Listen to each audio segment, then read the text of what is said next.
Hey you, and welcome. My name is Mike, and in this whole video we're going all the way to a place called, you may have heard of it, Yosemite. Honestly, it looks like one of the most beautiful places in the world. Definitely in my top 3 places to visit someday. Though, probably wouldn't have wanted to do it, around the time I'll be talking about. So, this is one of the more fascinating stories about one of the more, I think, fascinating characters in that the seeds for what happened, they were sown 25 years before. It's also a messed up one, once again, so look forward to that. Let's give it a go.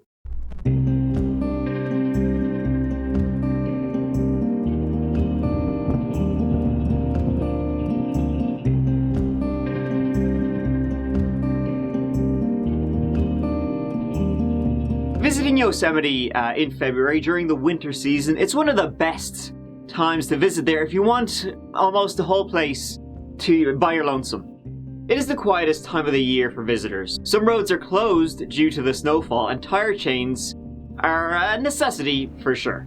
Temperatures range from -6 degrees to 10 degrees, and you can go skiing, snowboarding, hiking, all that jazz. In the February of 1999, 3 women decided to pop over and visit it during that quiet time of the year. Traveling all the way from Eureka, California, which is woof, it's like an 8-hour drive. I mean, they flew, because F that, was 42-year-old Carol Sund, her 15-year-old daughter Julie, and Julie's friend, 16-year-old Silvina Peloso, who was all the way from Argentina, spending a couple of months in the States. This would be a nice, maybe quiet, probably quiet, vacation for the 3 of them. Scratch quiet. They flew into San Francisco Airport on the 12th of February 1999. Rented a car, spent a few days driving, stopping off at a few bits and bobs, before arriving at the Cedar Lodge Motel in El Portal, probably the last town you'll go through before you're in the national park proper. They arrived there early on the 14th of February, Valentine's Day, got ready to settle in for a bit, would maybe go for a little bit of a hike, and then within 48 hours they would vanish.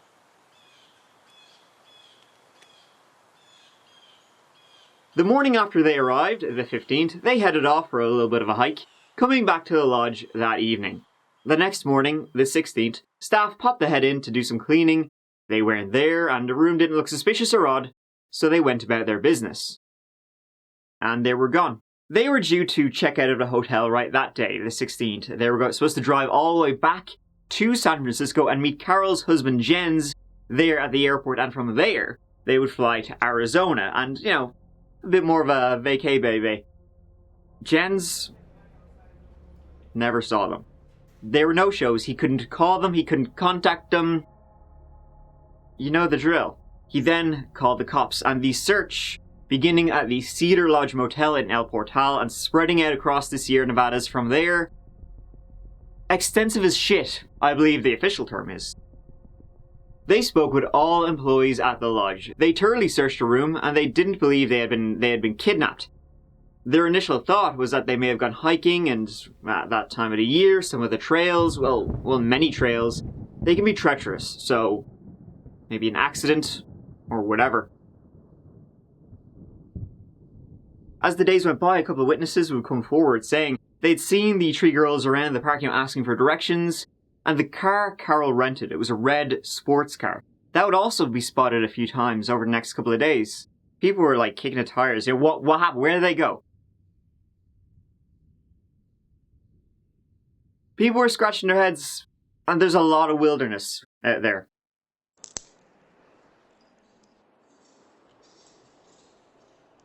As I said, there was no ransom or any indication of kidnapping, but, foul play wasn't ruled out entirely, as Carol's wallet, that was discovered not long after they disappeared.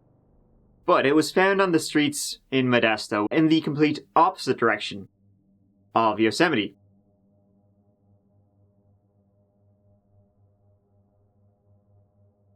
How it ended up there was a mystery at the time. As the weeks went by, them having befallen some kind of accidents, that looked more, it was more like, the other thing. That seemed more and more likely. Somebody has had to see some of this, something that's gone on. They can't just disappear. This is my firstborn, my wife. I've been married for 21 years, and, you know, it's just imagine what it's like. It's terrible. What keeps you going through all of this? Love, I guess. Ever since their daughter, granddaughter, and family friend disappeared right after Valentine's Day, Francis and Carol Carrington have learned to wait. They're beautiful girls that were just on the verge of growing up. Days stretched into weeks. The families kept a hopeful vigil. Sylvina's parents flew in from Argentina. She wouldn't hurt anything or anybody, not even with words.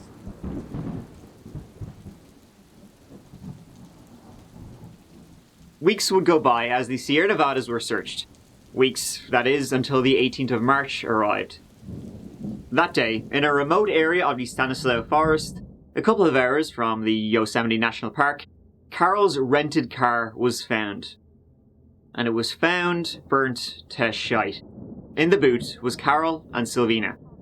They were, due to the fire, unrecognizable. As a father, I feel terrible.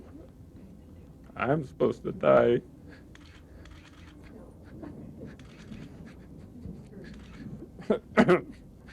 Excuse me. No sign of Julie Sund. Well, no sign for exactly 1 week, because on the 25th of March, a couple of miles away, she was found. And she had been discovered due to an anonymous tip. Somebody, wink wink, had sent in a map. Well, a drawing of a map, rather, with her location on it. And it said, on top, "We had fun with this one." She was badly decomposing, but it was determined that her throat had been slit. Pretty, grisly, don't you think? The investigation would be equally as big as the search, as they now knew they had a cold-blooded killer walking the woods. A task force was then set up to comb through the area. Pretty much they knew right away that this fella was a local. He knew the area very well, at least, so anyone who was a bit shady and local, round 'em up, boys. Sex offenders, drug users, anyone with a hint of violence in their record was brought in and questioned about the case. And by mid-April, ladies and gentlemen, we got him. Without naming names, they believed that the killer was already arrested, and he was already behind bars on unrelated charges. We arrested him before we even knew it was him. We deserve a pat on the back for that one. Eventually, 11 names would be leaked to the press. These were all people who were questioned and put behind bars for one reason or another. And the authorities were like, we're not entirely sure which one it is, but it's one of them. It's gotta be one of them. Come on, it's one of them. Judging by their history, they could have done it. They more than likely did it. So they did it. This case solved itself. Come on. Our job is done here. It's tourist season, Open the beaches. I'm pleased and happy to repeat the news that we have in fact caught and killed a large predator. Case closed. For about 20 days. Because then the killer struck again. On the 22nd of July, 1999, a woman's body was found. Her head wasn't. At least not for a bit. See, someone had called into the park rangers that their friend, 26-year-old Joey Armstrong, was missing. Joey worked for the park, she was a naturalist, and when they arrived at her cabin, there was no sign of her. But they did find what looked like the aftermath of a struggle, and half a mile into the woods, her body was discovered. Her head was in the stream a few feet away. She had been due to drive up, and spend some time with a friend, and her car was still out front in her cabin, and it was all packed up, like she was ready to go. Until it seemed like someone came across her. Now people, who'd just been kind of getting over that triple homicide a couple of months back, and the police had told them, hey, you're safe, you're always safe with us, Now they were shitting bricks. This time the investigation would be a little bit swifter. And it would be right. The authorities started looking for witnesses, anyone who had been in the area around the time of the 21st/22nd of July. One vehicle was seen in the area, so the police started looking for it, and it was owned by a fella named Cary Stayner.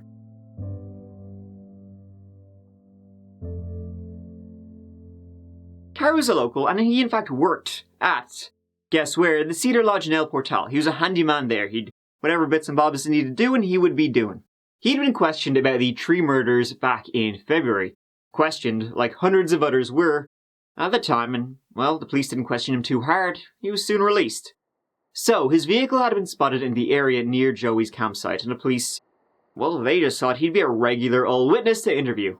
They started yapping away to him, searched his truck, took his backpack, and told him not to leave the area.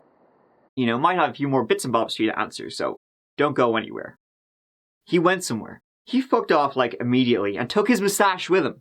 On the 24th of July, a manager at the Laguna del Sol nudist colony called the police after seeing Cary in the news and said, well, he's here, he's hanging out with his wang out, so come and get him. From there he was taken to Sacramento and intensively questioned. And he said what happened. Now the Yosemite murders. Tonight, FBI investigators are asking themselves whether they could have prevented the murder of a young naturalist in the national park. The man they have arrested was questioned once before. Investigators interviewed him earlier this year in connection with 3 other murders. Back then, they released him. Tonight, they're wondering why. FBI officials made the announcement this afternoon that they now believe the murders of 3 missing sightseers at Yosemite National Park are linked to the recent killing of 26-year-old Joey Armstrong, a Yosemite wildlife guide.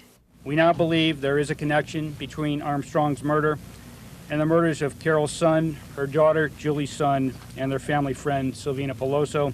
Authorities say their suspect is 37-year-old Cary Stayner, a handyman at the Cedar Lodge near Yosemite, the last place the tourists were seen alive. Though police won't disclose how Stayner became a suspect in both murder cases, they say they have found considerable evidence in the last 72 hours, since discovering Armstrong's decapitated body last Thursday in the park near her home. He said he wanted a movie made about him, just like there had been his brother. Who's his brother? Who is his brother? And, more importantly, who was Cary Stayner? Cary was born on the 13th of August 1961, growing up in the farming town of Merced, California, the gateway to Yosemite about 2 hours from it. He grew up with his younger brother Stephen, 3 sisters, and mom and dad, Kay and Delbert. I guess you could say shit really hit the fan. And that's putting it lightly. When a fella named Kenneth Parnell, who worked at Yosemite, he was driving through the town of Merced on the 4th of December 1972. See, Kenneth was a child molester. I mean, of course he was. Look at him, that mug is a dead giveaway. And that evening in December 1972, he saw a 7-year-old Stephen Stayner walking home from school. Stephen was lured into the car and abducted. Kay and Delbert alerted the police that their youngest boy was missing. A massive search began, but nothing was found. And for the next over 7 years, Stephen would be held captive by Kenneth. I mean, we're talking about murders and beheadings, but Jesus, I think this is the darkest part of the story. In the meantime, Cary, 4 years older than his younger brother Stephen, he was a nice guy. Until his brother was taken, apparently. He became a wreck. He always wore a hat because he compulsively tore his hair out. He started doing weird shit, like exposing himself to others.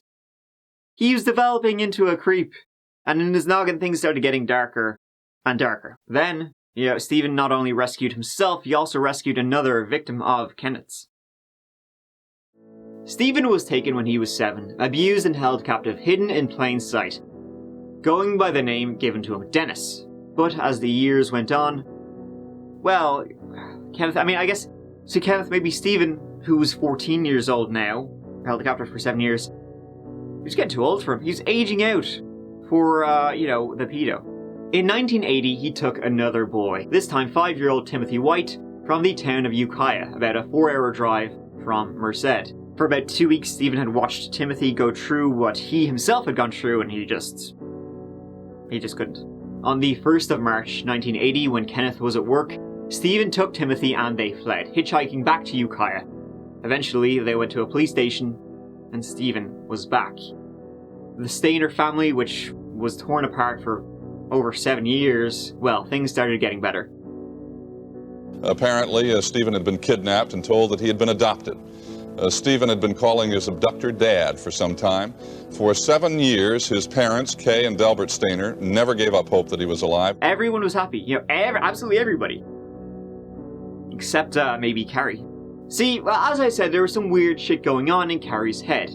One being, since his brother was taken, he felt neglected. He felt like he didn't exist. Like Stephen was their parents' favorite son. And then, when Stephen came back, he resented all the attention his brother was getting. There would be movies and books about Stephen's story. I know my first name is Stephen. And, well, in the future, Cary's story too. Kenneth was arrested, and he was convicted of kidnapping and false imprisonment. Not, sexual abuse, and he would be sentenced to 7 whole years and serve 5 whole years. Yes, he served less time in prison than Stephen did being abducted. That's fucked up. Kenneth would later be imprisoned again for trying to buy a child. Wow! Shocking. He would eventually die in prison in 2008. The old, see you next Tuesday. Cary, as I said, kind of resenting everybody, especially his brother, who was, viewed as a hero. Well, he would take refuge in Yosemite. He would go over there all the time, amongst nature, the birds, the bees, the bears, and Bigfoot, actually. He was a big Bigfoot head, this guy. He was obsessed with the oak, even saying he saw it once. Ooh. Stephen would later marry and have 2 kids, but tragically, for a man whose life was already tragic, he would be killed at age 24 in 1989 in a motorcycle accident. A year later, Cary's uncle Jesse, who he was living with at the time, would be shot and killed in their home. The police never found the killer. Cary's friends would recognize he had rage issues, nervous breakdowns, and, well, not good impulses. In school, he was voted most creative, was doodling constantly. Everyone thought, he'd be a cartoonist or a graphic designer. Instead, he bounced from one job to another. Eventually, he landed a job as maintenance man at Cedar Lodge during the summer of 1997.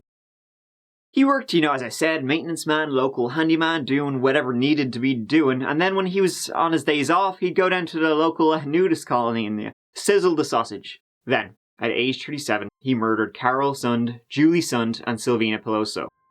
He'd been planning it for over a year to rape and murder, and he targeted other women too. These were just the ones he was successful with. He was actually even planning on doing it with his own girlfriend and her daughters before he, chickened out. Sacramento today, a motel handyman has confessed to killing a woman in Yosemite National Park. He's also the prime suspect in the murder of 3 sightseers near Yosemite in February. And so, on the night of the 15th of February, he knocked on the door of Carol and the girls' room with some bullshit excuse that he had to go in. This picture was taken about 20 minutes before. I walked, there was a red car in the 500 building all by itself. The window was open, the curtain was open, and I could see inside. There's 2 young women and the mother, nobody.